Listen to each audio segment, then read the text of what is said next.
dijabarkan Pak? Ya, baik.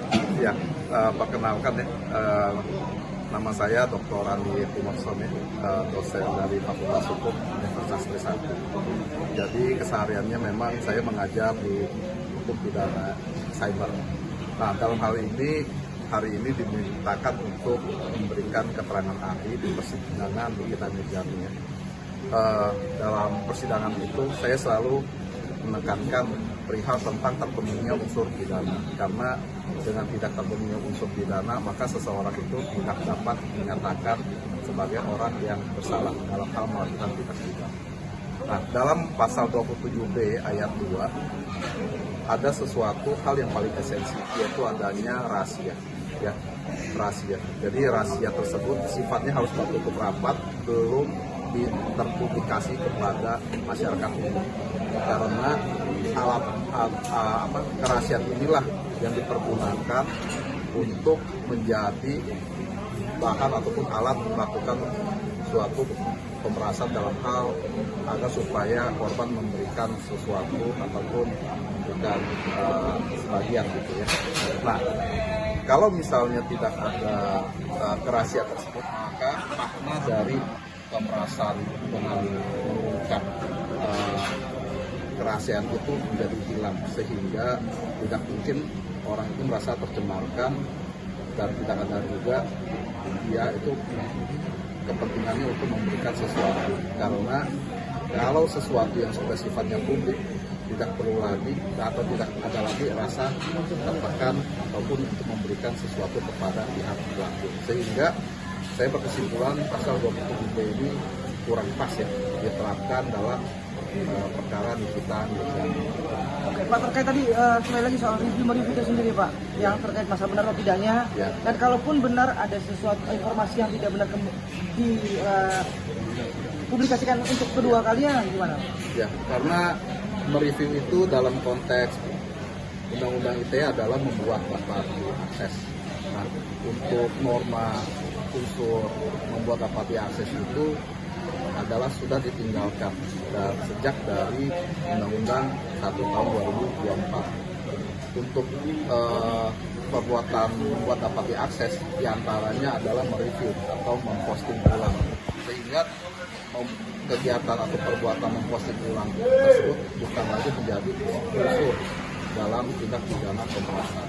Itu yang tadi sudah dijelaskan. Lalu yang kedua juga kita harus melihat apakah adanya suatu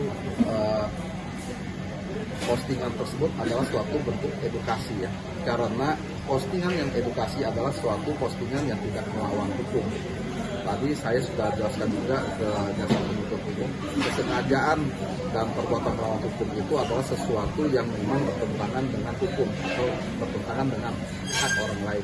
Untuk mereview produk itu tentu kepentingan masyarakat yang didahulukan, sehingga apabila ada pihak yang merasa dirugikan, penyelesaiannya itu adalah mekanismenya tidak menggunakan hukum Undang-Undang ITE dalam hal pidana, namun menggunakan penyelesaian secara keperdataan yang diatur dalam pasal 38. Karena pasal 38 ayat 1 memberikan juga ruang kepada setiap orang yang dirugikan adanya kegiatan dalam penyelenggaraan sistem elektronik. Apabila ternyata yang disampaikan itu merugikan, maka kepada setiap orang silakan untuk melakukan gugatan secara keperdataan.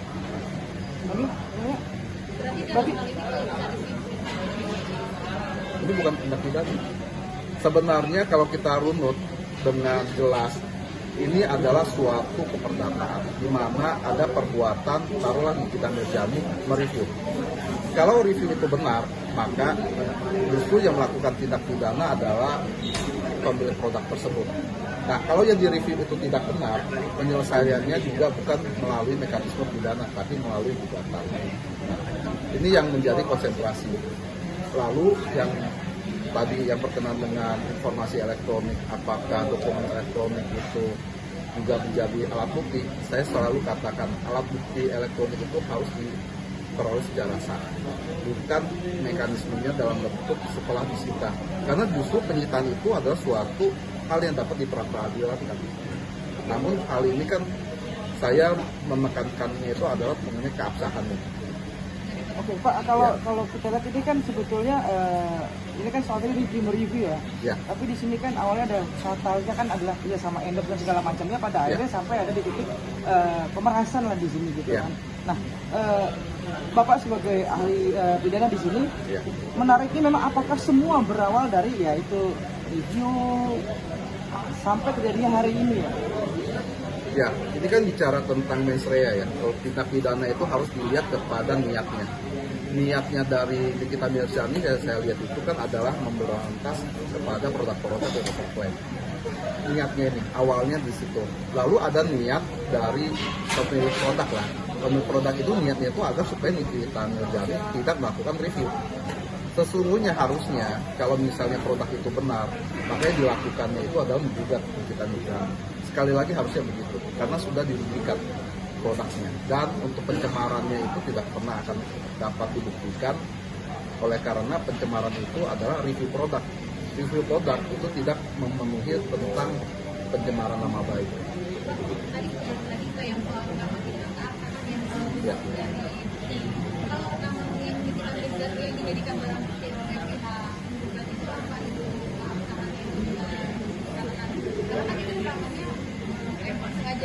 Ya, jadi yang disebut dengan informasi elektronik itu sebenarnya bukan yang akan ada atau yang dibuat. Tapi informasi elektronik itu memang sudah ada.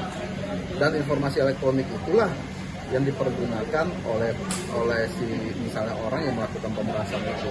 Tanpa adanya informasi elektronik itu, maka tidak mungkin seseorang itu menyerahkan barang. Nah, dengan adanya informasi elektronik yang belum diungkap menjadi alat tukar tawar.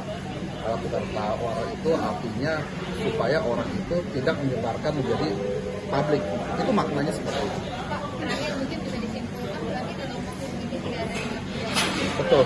Jadi dalam case Nikita Mirzani sesungguhnya secara undang-undang ITE ya tidak terpenuhi pasal 27B ayat 2. Sesungguhnya penyelesaiannya adalah mekanisme melalui keperdataan. Walaupun di situ ada nilai.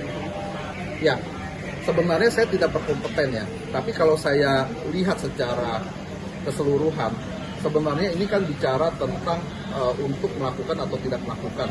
Jadi Nikita Mirzani diminta untuk tidak melakukan review. Itu sebenarnya. Nah, kalau misalnya ternyata Nikita Mirzani tidak melakukan review, itu maka tidak ada masalah. Kalau misalnya Nikita Mirzani melakukan ada review, itu maka dari pihak si pemilik produk dapat melakukan gugatan. Itu yang tadi saya maknanya. Gugatan itu bisa bermakna kepada karena ada kerugian, ada yang kedua itu karena uang prestasi, karena memang tidak dijalankannya suatu kesepakatan. Namun sekali lagi selaku ahli ITE saya tidak masuk ya ke dalam suatu kepercayaan, meskipun saya memahami konteks ini sebenarnya adalah suatu konteks kesepakatan. Jadi pasal yang diterapkan pada saat ini sebenarnya salah. Saya katakan tidak terpenuhi unsur. Tidak terpenuhi unsur yang pertama tidak terpenuhi adalah unsur kerahasiaannya. Tidak ada kerahasiaannya. Unsur yang kedua adalah berkenaan dengan membuat dapat diakses juga telah dicabut ataupun telah dirubah oleh Undang-Undang 1 tahun 2024. Sehingga kedua hal tersebut itu menyebabkan perbuatan ini adalah bukan tindak pidana. Oke.